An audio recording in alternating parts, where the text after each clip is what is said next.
Henrietta Wagner was a young woman in her early 20s who lived in Arlington, Texas. She worked as a receptionist at a pharmaceutical company. Dividing her time between college and work made life busy and a bit difficult at times.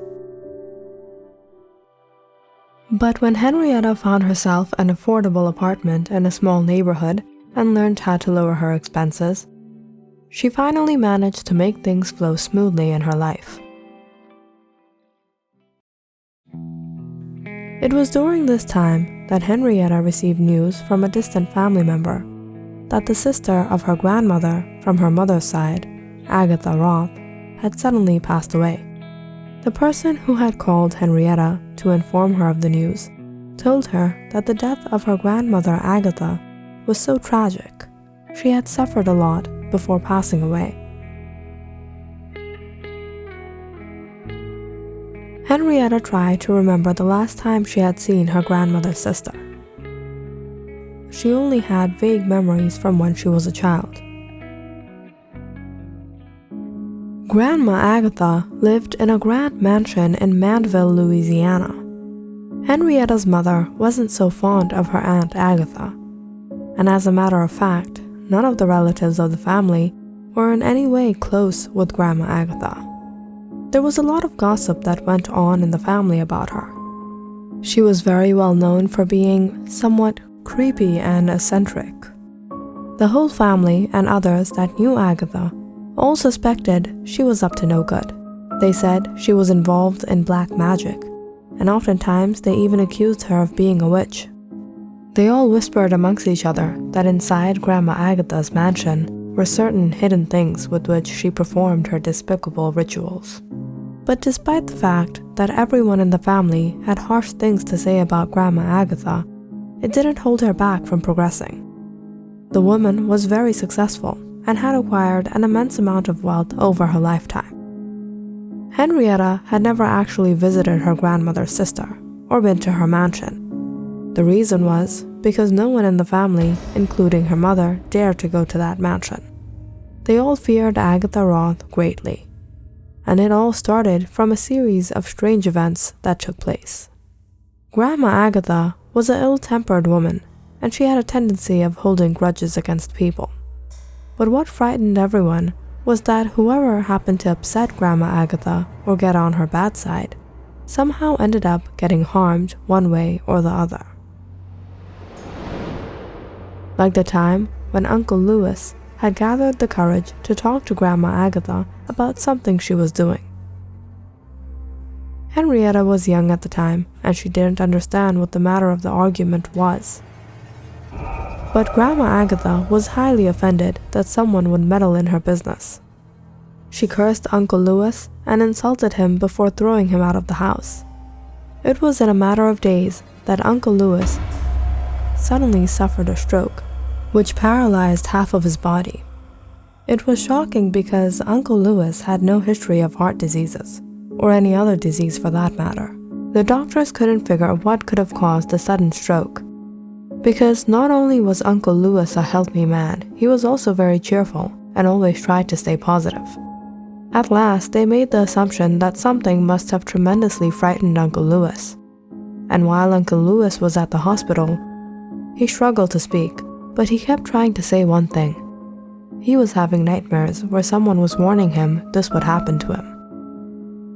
But it wasn't just Uncle Lewis's stroke that earned Grandma Agatha her notorious reputation. Things like this started to happen more often. It was always sudden and unexpected, and displeasing Grandma Agatha in the slightest way meant something terrible would happen. Another time, one of the caretakers at Grandma Agatha's mansion made a mistake. It was the gardener, and apparently he had damaged some of Grandma Agatha's plants. The man had suddenly caught a high fever that couldn't be brought down. It lasted about 2 weeks. The man eventually healed, but had some permanent health issues. He became blind in one eye. Over time, when things like this continued to happen, people started to keep their distance from Grandma Agatha, and some family members even cut off all relations with her in fear that they would be harmed as well.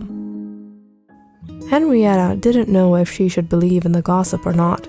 She knew that those people had actually become sick, but was it really a consequence of Grandma Agatha's wrath? Henrietta wasn't bothered by the rumors. She had something more important in mind. Ever since Henrietta had turned 18, she started working and living on her own. Henrietta's mother had passed away when she was young, and her father had married another woman and lived with her in Fresno, California. Henrietta had lived in Fresno a few years of her early teenage life, but she personally waited for the day she could finally move out and live a life on her own.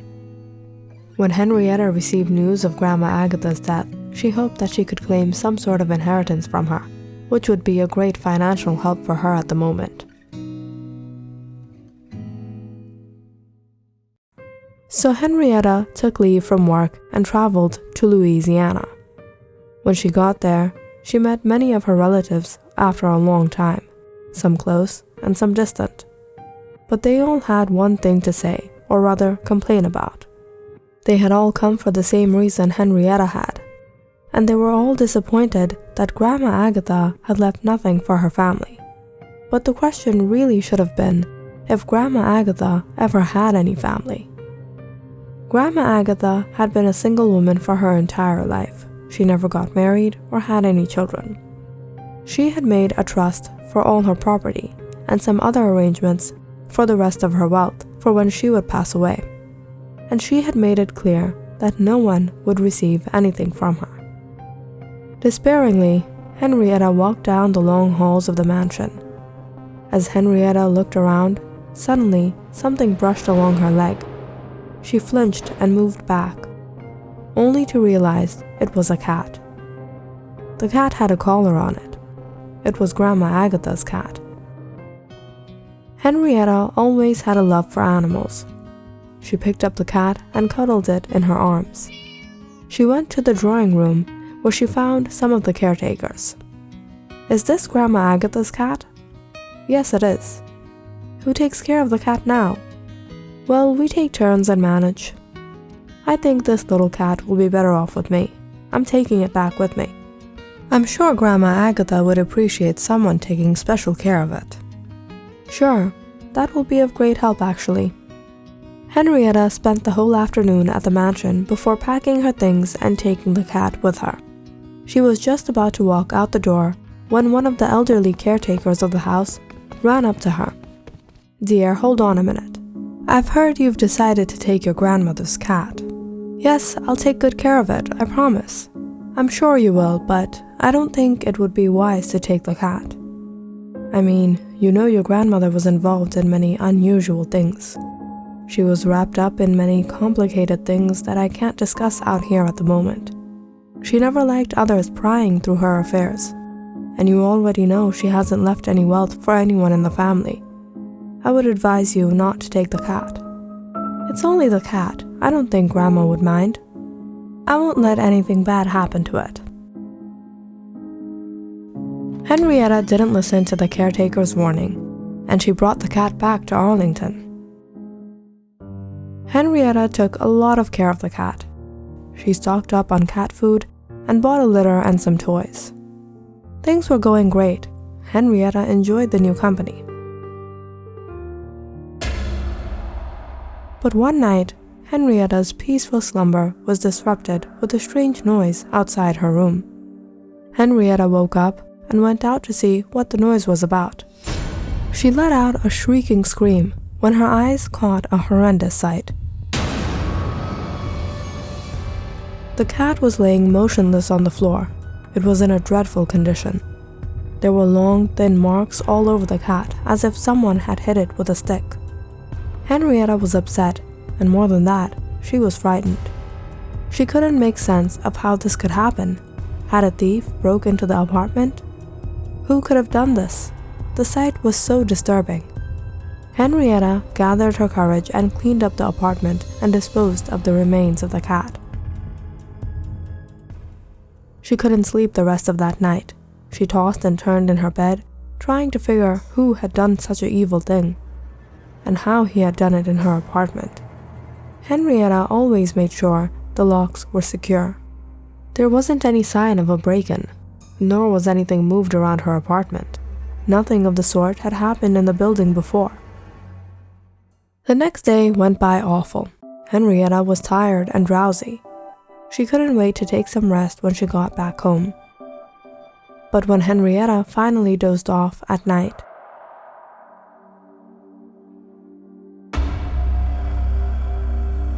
she woke up in the middle of the night after seeing a very bad dream. She was shaking, drenched in sweat. She had never been so anxious before. The dream petrified Henrietta even more. She saw her late grandmother Agatha, and she kept hearing her say the same thing over and over again. "You took something that didn't belong to you." Henrietta became fearful. She suddenly remembered all the rumors that went around about Grandma Agatha within the family. Henrietta hadn't kept her promise. Grandma Agatha's beloved cat was no more because of her. Was these dreams the beginning of the wrath of Grandma Agatha? Would she have to suffer like the others who displeased her? Henrietta feared a great harm would befall her very soon. Click on the subscribe button and check out more awesome videos on our channel. And don't forget to press the bell icon because you know it's interesting.